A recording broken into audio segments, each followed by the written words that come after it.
Hello friends, आप सभी को हमारे यूट्यूब चैनल में स्वागत है। तो दोस्तों, आज की इस वीडियो में हम बात करने वाले हैं लॉर्ड कर्जन के कार्य, प्रशासन, साथ ही उसका गृह नीति और उसका विदेश नीति। ये वीडियो काफ़ी इंपॉर्टेंट है, तो इस वीडियो को बिना स्किप किए पूरा लास्ट तक देखें। और अगर आप अभी तक हमारे चैनल को सब्सक्राइब नहीं किए हैं तो चैनल को सब्सक्राइब करके, साथ ही इंस्टाग्राम में आप हमें फॉलो कर सकते हैं और वहाँ पर आप डायरेक्ट हमसे बात कर सकते हैं मैसेज के थ्रू। ठीक है, तो चलिए वीडियो को शुरू करते हैं। लॉर्ड कर्जन के कार्य। लॉर्ड कर्जन 1899 ईस्वी में भारत का वायसरॉय बनकर आया।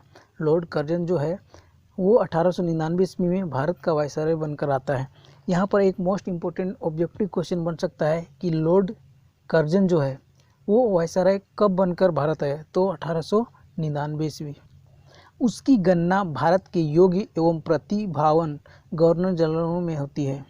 उसकी गणना एक योग्य यानी काफ़ी महत्वपूर्ण और प्रतिभा युक्त गवर्नर जनरलों में उसकी होती है।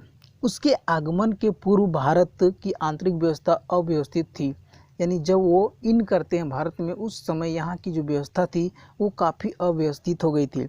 इंग्लैंड की अंग्रेजी सरकार ने उसे भारत में स्थिति सुधार के उद्देश्य से यहाँ भेजा था। जब governor general Lord Curzon Bharat आया तो उस समय यहाँ की जो व्यवस्था थी वो चौपट थी। जब यहाँ पर आया तो इंग्लैंड के जो राजा था उन्होंने इनको सुधारने के लिए भेजा था। गवर्नर जनरल बनने से पूर्व वह भारत भ्रमण कर चुका था और जब लॉर्ड कर्जन गवर्नर जनरल बना उससे पहले भारत वह घूम चुका था। भारतीय समस्याओं के प्रति उसे पर्याप्त जानकारी थी और उसने यहाँ आकर शासन में पूर्ण रूप में सुधार लाने का प्रयत्न किया। यानी जब वो भारत आया था तो यहाँ की जो भी समस्याएं थी उसको वह काफ़ी हद तक देख चुका था और इसीलिए वह आकर यहाँ की शासन व्यवस्था को सुधारने का प्रयत्न किया। कर्जन की आंतरिक नीति और सुधार कार्यक्रम। लॉर्ड कर्जन के आंतरिक नीति और सुधार कार्यक्रम।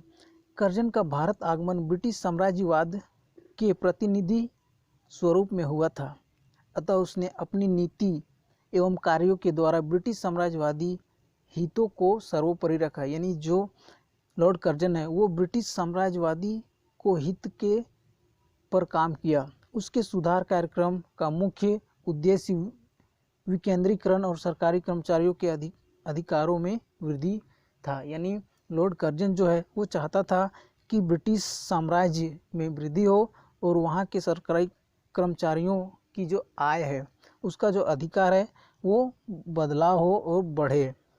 और इस दृष्टि से उसके जो भी सुधार और शासन के लिए उपयोगी सिद्ध हुए, किंतु उसके कार्यों ने भारतीयों की भावनाओं पर कुठाराघात किया। यानी जब वह लॉर्ड कर्जन जब काम करता था तो उसको तो अच्छा लगा, लेकिन भारत के लोगों के भावनाओं को घात पहुंचा, उनमें तीव्र असंतोष पैदा किया और इस तरह भारत के लोगों में असंतोष पैदा हुआ।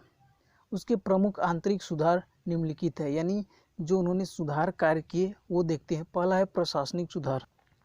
प्रशासनिक सुधार। लॉर्ड कर्जन ने कुशल साम्राज्यवादी की भांति साम्राज्यवाद के प्रमुख अंग नौकरशाही के सुधार पर विशेष ध्यान दिया। यानी लॉर्ड कर्जन जो है वो नौकरशाह के प्रति सुधार में विशेष ध्यान दिया और वह समन्वयन नीति यानी कोऑर्डिनेशन पॉलिसी में विश्वास करता था। यानी समन्वय की जो नीति थी उसमें वह विश्वास ज़्यादा रखता था।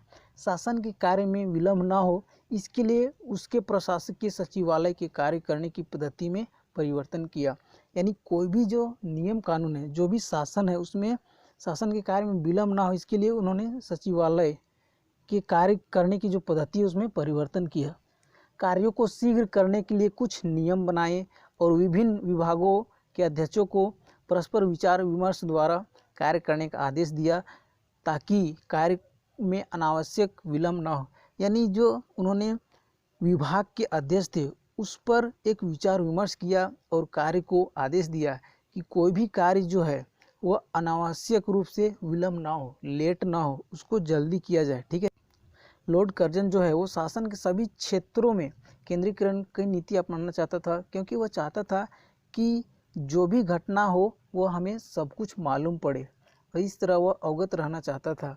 जो भी देश में घट रही है घटनाएं सब उसको मालूम पड़ना चाहिए और वह अधिकारियों की स्वतंत्रता को तनिक भी पसंद नहीं करता था और उसने प्रेसिडेंसी गवर्नर के अधिकारों तथा पदों को कम करने का निष्फल प्रयत्न भी किया। यानी वह चाहता था कि कोई भी अधिकारी है वो स्वतंत्र रूप से ना रहे, यानी वह खाली समय व्यतीत ना करे, वह कोई ना कोई काम में लगा होना चाहिए। और इसीलिए उन्होंने प्रेसिडेंसी गवर्नर को उसका जो पद है उसको कम करने का निष्फल प्रयत्न भी किया। कर्जन पॉलिसी ऑफ ऑफिशियलाइजेशन की नीति का अनुकरण किया। उसे भारतीय की योग्यता पर विश्वास नहीं था। लॉर्ड कर्जन को भारतीय पर विश्वास नहीं था, अतः उसने समस्त उच्च पदों को अंग्रेजों के लिए सुरक्षित कर दिया। वह भारतीयों को स्वायत्त शासन की शिक्षा देने का प्रबल विरोधी था। यानी लॉर्ड कर्जन जो है वह भारतीय लोगों का घोर विरोधी था कि उन्हें अच्छा शिक्षा नहीं देना चाहिए, ऐसा उसका मानना है। और वह क्या है, समस्त उच्च पदों पर अंग्रेजों को ही सुरक्षित कर दिया, यानी उसके लिए आरक्षण कर दिया। नेक्स्ट है पुलिस संबंधी सुधार। नेक्स्ट टॉपिक है पुलिस संबंधी सुधार। पुलिस विभाग प्रशासन का एक महत्वपूर्ण अंग था और इस तरह जो पुलिस विभाग है वो प्रशासन का एक महत्वपूर्ण अंग था। लेकिन क्या है कि इस विभाग में अनेक प्रकार की आवश्यकताएं और अनियमितताएं थी। यानी जो पुलिस क्षेत्र है वह तो काफ़ी महत्वपूर्ण है और उस विभाग में अनेक कार्य होती हैं, तो वहाँ पर आवश्यकताएं और अनियमितताएं थी। यानी जो भी पुलिस प्रशासन क्षेत्र होता है उसमें आवश्यकताएं बहुत कुछ होती हैं और कुछ अनियमितताएं होती हैं, ठीक है। अतः 1902 ईस्वी में कर्जन ने देश की पुलिस व्यवस्था की जांच के लिए फ्रेजर कमीशन की नियुक्ति की और 1902 में लॉर्ड कर्जन ने पुलिस व्यवस्था की जांच के लिए फ्रेजर कमीशन की नियुक्ति की। यहाँ पर मोस्ट इंपोर्टेंट ऑब्जेक्टिव क्वेश्चन बन सकता है कि 1902 में लॉर्ड कर्जन ने कौन सी नीति का नियुक्ति किया था, तो फ्रेजर कमीशन की नियुक्ति की थी। इस कमीशन ने पुलिस व्यवस्था की वर्तमान स्थिति पर चिंता प्रकट की और उसके सुधार के लिए प्रस्तावों को रखा। और इस तरह जो कमीशन था उस पुलिस व्यवस्था में वर्तमान स्थिति की चिंता प्रकट किया गया, यानी वर्तमान जो स्थिति थी उसकी निर्णय ली गई और उसमें प्रस्ताव रखा गया। और इस तरह पुलिस विभाग में अनेक सुधार किए गए और इस तरह जो भी विचार विमर्श हुआ उसके बाद सुधार किया गया। पुलिस के कर्मचारियों को वेतन बढ़ा दिया गया। पुलिस के सिपाही तथा अफसरों के लिए प्रशिक्षण केंद्र स्थापित किए गए।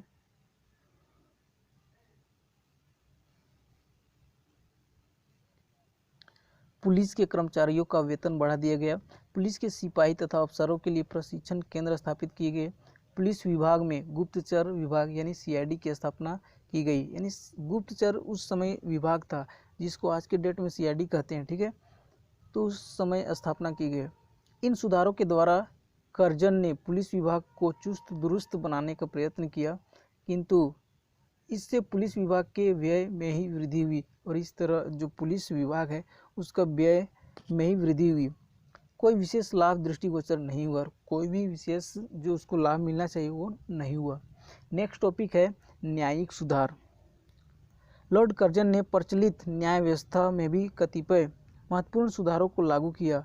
उसने कलकत्ता उच्च न्यायालय के कार्यों में वृद्धि को देखकर वहाँ के न्यायाधीशों की संख्या को बढ़ा दिया। यानी कलकत्ता उच्च जो न्यायालय था वहाँ के कार्य को देखकर उन्होंने न्यायाधीशों की संख्या को बढ़ा दिया। उसने उच्च न्यायालय के न्यायाधीशों साथ ही जो भी वहाँ पर कार्यरत थे न्यायाधीशों की जो संख्या है वो तो बढ़ा ही दिया गया, लेकिन लोअर न्यायालय के न्यायाधीशों के वेतन तथा पेंशन में भी वृद्धि कर दी गई। यानी वहाँ के जो न्यायाधीश थे उसका वेतन बढ़ा दिया और पेंशन को भी बढ़ा दी गई। न्यायालय की जो कार्यविधि थी और सिविल प्रोसीडियर कोड में भी सुधार किया गया। यानी वहाँ की जो कार्यविधि थी और सिविल प्रोसीडियर जो कोड था उसमें सुधार किया गया। नेक्स्ट है कलकत्ता कॉरपोरेशन अधिनियम तथा स्थानीय शासन की समाप्ति। कर्जन जो है वो लॉर्ड रिपन द्वारा स्थापित स्थानीय स्वतंत्रता का जो प्रबल विरोधी था। यानी जो स्थानीय नीति लागू किया था लॉर्ड रिपन तो उसका विरोधी था लॉर्ड कर्जन। उसे भारतीय की योग्यता में विश्वास नहीं था और लॉर्ड जो कर्जन है उसको भारतीय लोगों पर विश्वास नहीं था, उसकी योग्यता पर विश्वास नहीं था। वह उन्हें उत्तरदायित्वपूर्ण पद देना नहीं चाहता था। लॉर्ड जो कर्जन है वो भारतीय लोगों को उसका जो उत्तरदायित्व जो पद है उसको नहीं देना चाहता था। इसीलिए उसने उनके अधिकारों को कम करने का प्रयास किया, यानी जो भारतीय लोगों का जो अधिकार है उसको कम करने का प्रयत्न किया। और 1900 ईस्वी में उसने कलकत्ता कॉरपोरेशन अधिनियम जो है, जो ये एक्ट था 1900 पारित करवाया, और इसके अनुसार निगम में निर्वाचित सदस्यों की संख्या घटा दी गई। और इस तरह जो कलकत्ता कॉरपोरेशन एक्ट जो लाया 1900 ईस्वी में, इसको क्या है, जो निर्वाचित सदस्य है उसकी संख्या घटा दी गई और नगर की समितियों में अंग्रेजों की संख्या बढ़ा दी गई। और इस तरह कह सकते हैं कि उन्होंने, लॉर्ड कर्जन ने 1900 ईस्वी में कलकत्ता कॉरपोरेशन अधिनियम लागू किया और उसमें पारित करवाया कि जो भी निगम यानी जो नगर निगम था उसमें सदस्यों की संख्या, निर्वाचित सदस्यों की संख्या घटा दिया गया और साथ ही जो अंग्रेज लोग थे उनकी संख्या बढ़ा दी गई। एस.एन. बनर्जी के अनुसार 1900 के अधिनियम द्वारा कलकत्ता में स्थानीय स्वशासन का अंत कर दिया गया और इस तरह जो वहाँ कलकत्ता में स्थानीय स्वशासन का जो नियम था उसको खत्म कर दिया गया और देश में इसका सर्वत्र विरोध किया गया और पूरे देश में इसका विरोध भी किया गया। विरोध स्वरूप निगम के अनेक निर्वाचित सदस्यों ने त्याग पत्र दे दिया और इस तरह जो निगम के निर्वाचित सदस्य थे नगर निगम के, उन्होंने त्याग पत्र लास्ट में दे दिया। तो इस तरह कह सकते हैं कि जो लॉर्ड कर्जन है वो काफ़ी भारतीय लोगों से घृणा करता था और उसकी योग्यता पर उसको विश्वास नहीं था, इसीलिए उन्होंने अंग्रेजों की संख्या बढ़ा दिया और जो भारतीय लोगों की संख्या उसने घटा दिया। नेक्स्ट टॉपिक है भारतीय रेलवे में सुधार। भारतीय रेलवे में सुधार। केंद्रीय सरकार की आय में वृद्धि के लिए लॉर्ड कर्जन ने रेलों की आय का एक प्रमुख साधन बनाने का निर्णय लिया और इस तरह कह सकते हैं कि जो केंद्रीय सरकार है उसकी आय में वृद्धि करने के लिए लॉर्ड कर्जन ने रेलों की आय का एक प्रमुख साधन बनाने का निर्णय लिया और 1901 ईस्वी में उन्होंने रेलों की व्यवस्था में सुधार लाने के उद्देश्य से रॉबर्टसन की अध्यक्षता में एक रेलवे आयुक्त की नियुक्ति की और इस तरह कह सकते हैं कि रॉबर्टसन की अध्यक्षता में एक रेलवे का गठन किया और उसकी आयुक्त नियुक्ति करती है और साथ ही रेलवे कमीशन ने 2 वर्षों में अपनी सिफारिश है वो प्रस्तुत करते हुए सरकार को सुझाव दिया कि रेलों का प्रबंध व्यापारिक ढंग से होना चाहिए और इस तरह 2 साल के बाद उन्होंने अपना सिफारिश भेजता है। उसके बाद सिफारिश प्रस्तुत होने के बाद उन्होंने सरकार को सुझाव दिया कि रेल का ऐसा प्रबंध होना चाहिए जिससे क्या है कि व्यापारिक ढंग से होना चाहिए कि व्यापार हम कर सके रेल यातायात से।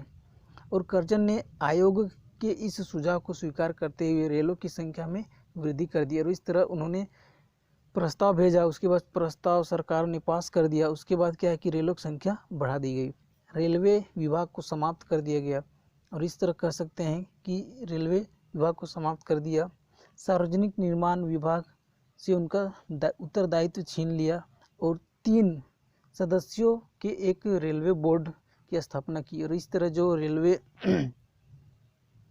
कह सकते हैं कि रेलवे विभाग था उसको समाप्त कर दिया गया और रेलवे बोर्ड की स्थापना की गई और इन सुधारों से रेलवे की स्थिति में काफ़ी सुधार हुआ और इसकी आय में वृद्धि हुई। इस तरह कर सकते हैं कि लॉर्ड कर्जन ने अपना दिमाग लगाया और क्या है कि रेलवे जो आयोग था यानी उसको ख़त्म करके रेलवे बोर्ड का स्थापना कर दिया और इससे उसको काफ़ी लाभ भी हुआ। नेक्स्ट टॉपिक है अकाल महामारी निवारण के कार्य। देश में अकाल एवं महामारी का प्रकोप कर्जन के पूर्व वायसराय लॉर्ड एल्गिन के समय से ही बढ़ा हुआ था, यानी जो लॉर्ड कर्जन है उसके पूर्व जो आया था वायसराय लॉर्ड एल्गिन, उसी के समय से अकाल और महामारी का जो प्रकोप है वो दिन प्रतिदिन बढ़ रहा था। कर्जन ने बड़े धैर्य से इनका सामना किया। जहाँ तक संभव हुआ कर्जन ने अकाल पीड़ितों की सहायता की, यानी लॉर्ड कर्जन ने जहाँ तक हुआ पूरा सहायता लोगों की और अकाल पीड़ितों की सहायता की। इस पर लगभग 7 करोड़ रुपये खर्च किए गए, परंतु कर्जन को अपने प्रयत्नों की संतुष्टि नहीं मिली, यानी लॉर्ड कर्जन ने 7 करोड़ रुपया खर्च किया फिर भी उसको संतोष नहीं मिला कि हमने लोगों की सहायता की।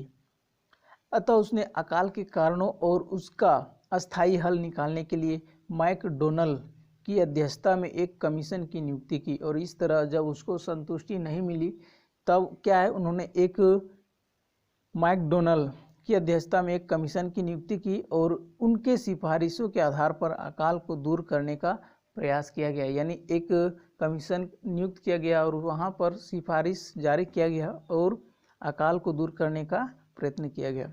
1900 ईस्वी तक अकाल पर काबू पा लिया गया, किंतु महामारी का प्रकोप बना रहा। यानी अकाल पर काबू पा लिया गया, लेकिन महामारी का जो प्रकोप है वो बना रहा। इसकी रोकथाम के सारे प्रयत्न निष्फल सिद्ध हुए।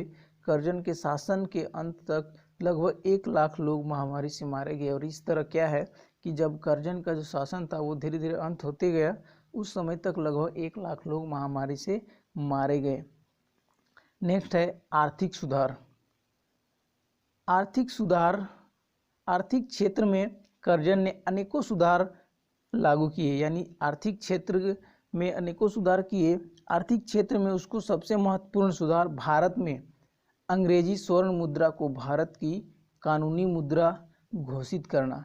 सबसे महत्वपूर्ण टॉपिक क्या था कि आर्थिक सुधार में कि जो अंग्रेजी स्वर्ण मुद्रा थी उसको भारत की कानूनी मुद्रा यानी लीगल टेंडर घोषित करना था।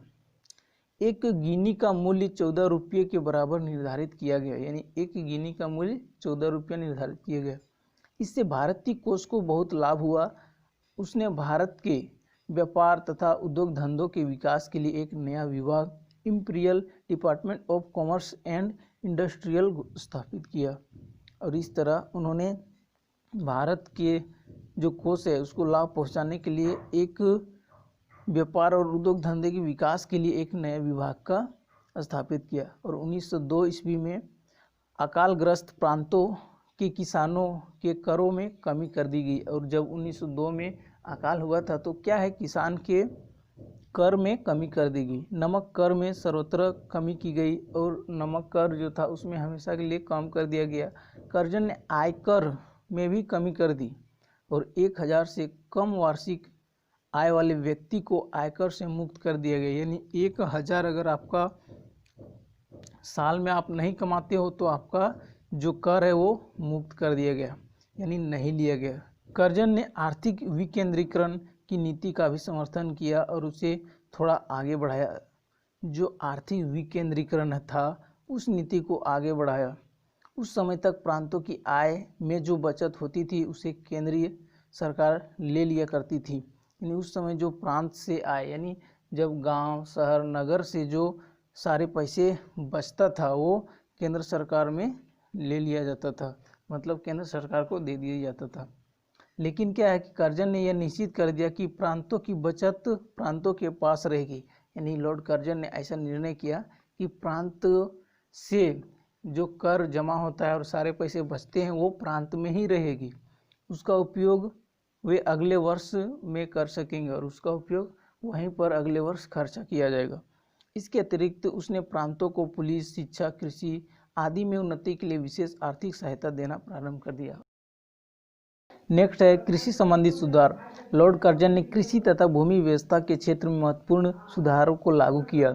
1900 ईस्वी में पंजाब भूमि हस्तांतरण यानी पंजाब लैंड एलिनेशन एक्ट अधिनियम पास किया गया, जिसके अनुसार यह निश्चित किया गया कि बिना सरकार की अनुमति के कोई भी साहूकार कर्ज के बदले किसी किसान की भूमि पर अधिकार नहीं कर सकता है। यानी 1900 ईस्वी में एक पंजाब लैंड एलिनेशन एक्ट पास किया गया और उस एक्ट में ऐसा निर्धारित किया गया कि बिना सरकार के अनुमति के कोई भी साहूकार कर्ज के बदले किसी किसान का जमीन नहीं ले सकता है।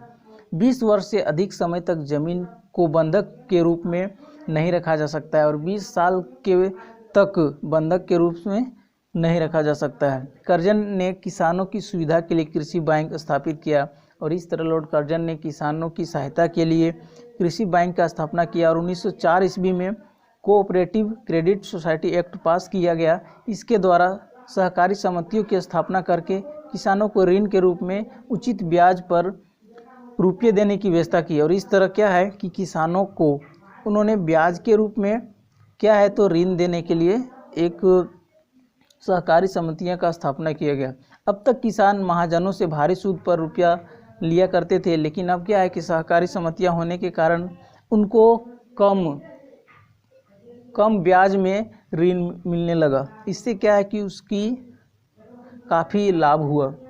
कर्जन ने लगान व्यवस्था के दोषों को भी दूर करने का प्रयास किया और जिस तरह लगान लगाया जाता था उसको भी उन्होंने काफ़ी जो उनमें दोष थे उसको दूर करने का प्रयत्न किया। इस संबंध में 1902 ईस्वी में लॉर्ड कर्जन ने 3 सिद्धांत प्रतिपादित किए।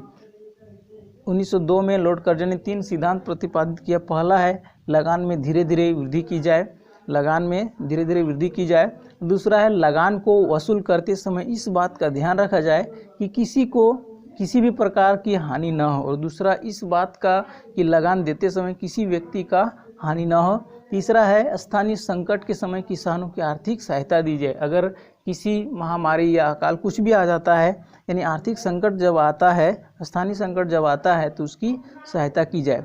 इन सुधारों के अतिरिक्त कर्जन ने कृषि की उन्नति के लिए वैज्ञानिक ढंग से कृषि करने का प्रोत्साहन किया और इस तरह कृषि के क्षेत्र में वैज्ञानिक तरीकों से उसका उन्नति हो, इसके लिए उन्होंने प्रोत्साहन दिया।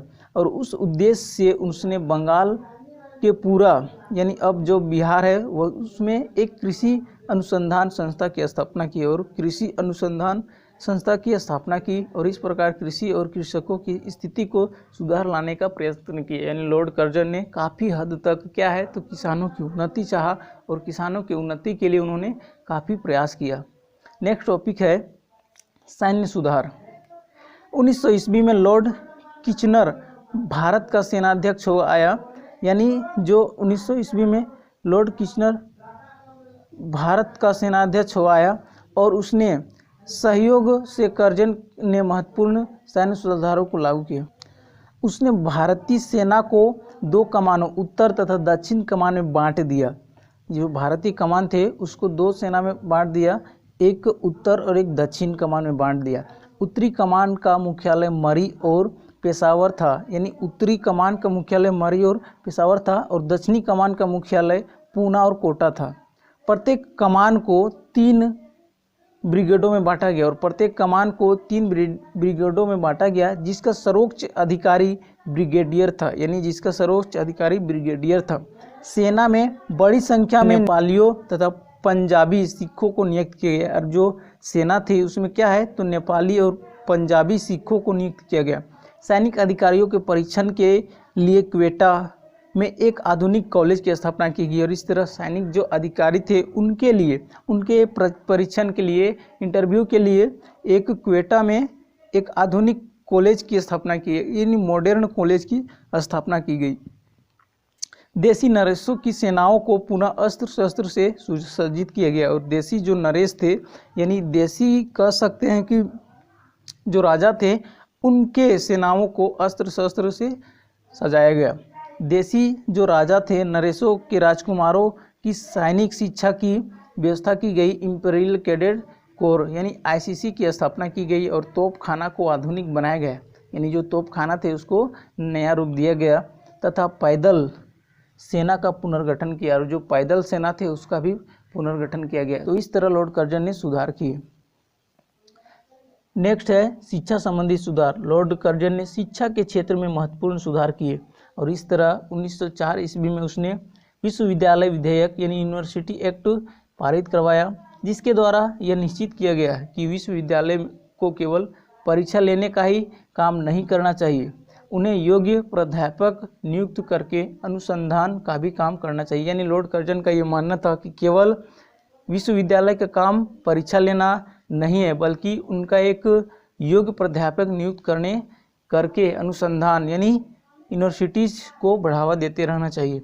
इस विधेयक के द्वारा सीनेट तथा सिंडिकेट के सदस्यों की संख्या बहुत कम कर दी गई और सीनेट के कुछ सदस्यों को मनोनीत किए जाने की व्यवस्था की। यानी जो सीनेट था उसकी सदस्यों की संख्या कम कर दी गई और उसको मनोनीत किया जाने की व्यवस्था की गई।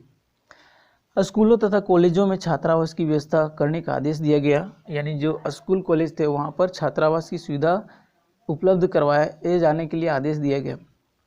और प्रारंभिक कक्षाओं में देसी भाषाओं तथा उच्च कक्षाओं में अंग्रेजी भाषा के माध्यम से शिक्षा देने की व्यवस्था की गई। यानी जो प्रारंभिक कक्षाएं थी, शुरू के जो कक्षा थे उसमें देसी भाषा यानी जहाँ का मातृभाषा को प्रोत्साहन दिया गया और उच्च कक्षाओं में अंग्रेजी भाषा का इस तरह से उन्होंने व्यवस्था की गई। अध्यापकों के लिए ट्रेनिंग कॉलेज खोले गए, यानी जो अध्यापक थे उसके लिए ट्रेनिंग कॉलेज खोले गए और कर्जन ने औद्योगिक एवं स्त्री शिक्षा में भी रुचि दिखलाई, यानी कि औद्योगिक जो क्षेत्र थे, इंडस्ट्रियल जो एरिया थे, उसमें स्त्री शिक्षा को भी ज़्यादा प्रोत्साहन मिला। परंतु शिक्षा के क्षेत्र में कर्जन का एक महत्वपूर्ण सुधार प्राचीन स्मारकों की सुरक्षा के लिए संबंध में था। यानी जो शिक्षा के क्षेत्र में जो कर्जन का एक महत्वपूर्ण टॉपिक था वो क्या है, तो प्राचीन स्मारकों की सुरक्षा, यानी जो पहले ज़माने के जो स्मारक थे उसको सुरक्षा देने के संबंध में उसने 1903 ईस्वी में एक नियम पास करवाया जिसे एंशियंट मॉन्यूमेंट प्रिसर्वेशन एक्ट कहा गया, यानी एंशियंट मॉन्यूमेंट प्रिसर्वेशन एक्ट कहा गया। इसके द्वारा ऐतिहासिक इमारतों को नष्ट करना या हानि पहुंचाना दंडनीय अपराध घोषित किया गया। यानी अगर आप कोई भी ऐतिहासिक स्मारक या ऐतिहासिक स्टैच्यू को आप अगर हानि पहुंचाते हो तो वो आपके लिए दंडनीय अपराध है, आपको दंड दिया जाएगा। इस एक्ट के द्वारा अनेक प्राचीन स्मारकों का जीर्णोद्धार कराया गया और इस तरह जो एक्ट 1903 ईस्वी में आया उसके अनुसार से बहुत से ऐसे स्मारकों को जीर्णोद्धार कराया गया। एक नया अधिकारी निर्देशक पुरातत्व विभाग यानी डायरेक्टर ऑफ आर्कियोलॉजी की नियुक्ति की गई, जिसका कार्य प्राचीन स्मारकों, पुरातत्व आदि की रक्षा करना था। और इस तरह कह सकते हैं कि एक अधिकारी का नियुक्त किया गया जो उस कार्य को देखभाल कर सके, उसकी रक्षा कर सके। और 1901 ईस्वी में महारानी विक्टोरिया का देहांत हो गया। यहाँ पर एक मोस्ट इम्पोर्टेंट क्वेश्चन बन सकता है ऑब्जेक्टिव में कि 1901 ईस्वी में किस का देहांत हो गया, या फिर घुमा फिरा के क्वेश्चन आ सकता है कि विक्टोरिया का देहांत कब हुआ, तो 1901 ईस्वी में। और उसकी स्मृति में कलकत्ता में विक्टोरिया मेमोरियल हॉल का निर्माण करवाया गया। कलकत्ता में एक विक्टोरिया मेमोरियल हॉल का निर्माण करवाया गया। नेक्स्ट है प्रांतों का पुनर्गठन एवं बंग भंग, यानी लॉर्ड कर्जन ने कुछ प्रांतों का पुनर्गठन भी किया, यानी जो भी कुछ प्रांत थे उसका पुनर्गठन किया, फिर से निर्माण किया। पश्चिमोत्तर प्रदेश में उसने उत्तर पश्चिमी सीमा प्रांत का निर्माण करवाया और उसने 1902 ईस्वी में बंग भंग यानी पार्टीशन ऑफ बंगाल, यानी बंग भंग अर्थात बंगाल को दो प्रांतों में बांटने की योजना बनाई।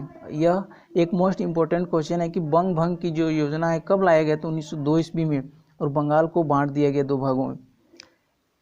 उसका तर्क यह था कि बंगाल बहुत बड़ा प्रांत है एवं शासन की सुविधा के लिए दो भागों में बांट देना चाहिए, यानी बंगाल का जो क्षेत्र है वो बहुत बड़ा था, तो शासन कार्य जो है वो ठीक से नहीं हो पाता था, देखभाल नहीं हो सकता था, सुरक्षा के मायने में भी वो नहीं होता था, इसीलिए दो भागों में बांट दिया गया। और 1905 में बंगाल को पूर्व तथा पश्चिमी बंगाल दो भागों में बांट दिया गया और 1905 में बंगाल को बांट दिया गया। लेकिन बंगाल विभाजन के पीछे असली उद्देश्य था राष्ट्रीयता के प्रवाह को रोकना तथा हिंदू मुसलमान में फूट का बीज बोना। यानी मेन मुद्दा अगर मकसद देखें तो क्या है, लॉर्ड कर्जन का हेतु क्या था कि बंगाल को विभाजन के पीछे कि उसकी राष्ट्रीयता के प्रवाह को तोड़ना, यानी लोग एकजुट हो रहे थे उसको तोड़ना, और क्या है हिंदू मुस्लिम के बीच बीज बोना और एक दूसरे को लड़ाना। अतः कर्जन ने इस बंग भंग योजना का सारे भारत में बड़ा विरोध हुआ और जब यह बंग भंग योजना सभी लोगों को पता चल गया तो इसका सारा विरोध करने लगे। Sir SM. बनर्जी के शब्दों में घोषणा, हमने ऐसा अनुभव किया है कि हमें अपमानित किया गया है और हमारे साथ धोखा हुआ है। बंग भंग के विरोध में एक आंदोलन का रूप ले लिया और यह राष्ट्रीयता के लिए एक नई चुनौती के रूप में प्रकट हुआ। इस तरह कह सकते हैं कि जो बंग भंग योजना थी इसका विरोध सारे देश में होने लगा, लेकिन क्या है कि एक व्यक्ति था जिन्होंने कहा कि हमारे साथ धोखा दिया गया है, ठीक है, और विवश होकर सरकार को 1911 में बंग भंग को रद्द करना पड़ा और 1911 ईस्वी में इसको रद्द करना पड़ा।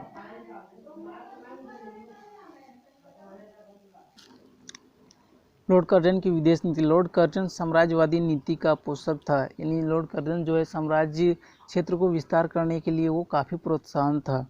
अतः उसकी विदेश नीति का मूल्य उद्देश्य भारत की स्थित ब्रिटिश साम्राज्य के हितों की रक्षा करना था। यानी जो लॉर्ड कर्जन है उसका मेन मकसद क्या था, तो भारत में ब्रिटिश साम्राज्य की जो स्थापना हो चुकी थी तो उसकी रक्षा करना था, किंतु वह इस क्षेत्र में अग्रगामी नीति का अवलंबन नहीं करना चाहता था। उसने मध्यम मार्ग का उल्लंघन किया, जिसे शांतिपूर्ण प्रवेश की नीति पॉलिसी ऑफ पीसफुल पेनिट्रेशन कहा जाता है। यानी वह जो है वह शांतिपूर्ण प्रवेश करना चाहता था। इस नीति द्वारा वह एशिया के प्रदेशों पर ब्रिटिश प्रभाव को बनाए रखना चाहता था। यानी एशिया जो है उसमें क्या है कि ब्रिटिश प्रभाव, यानी कि हम आपके ऊपर शासन करेंगे। उसने अपनी नीति स्पष्ट करते हुए कहा कि हम इन्हें अपनी अधीन नहीं चाहते हैं, परंतु हम यह भी नहीं देख सकते कि कोई अन्य शत्रु हमारे ऊपर अधीन करे। यानी जो लॉर्ड कर्जन है वो चाहता था कि हम किसी के अधीन नहीं, हमारे ऊपर कोई अधीन न कर सके।